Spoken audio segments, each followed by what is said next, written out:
নিখিল কামাত জিজ্ঞেস করলেন, আমরা যখন ২০০ টাকা দিয়ে একটা মুভির টিকিট কিনি, তখন কখনো ভেবেছ এই টাকার কতটা যায় প্রডিউসারের কাছে আর কতটা থাকে থিয়েটারের কাছে?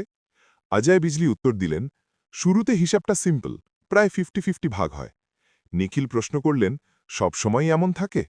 অজয় ব্যাখ্যা করলেন, না, এটা একটা স্লাইডিং স্কেল। প্রথম সপ্তাহে 50-50 হয়, কিন্তু এরপর সিনেমা কেমন চলছে তার ওপর ভাগ বদলায়।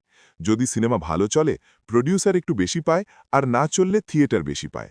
সময় যেতে থাকলে প্রডিউসারের শেয়ার কমতে থাকে।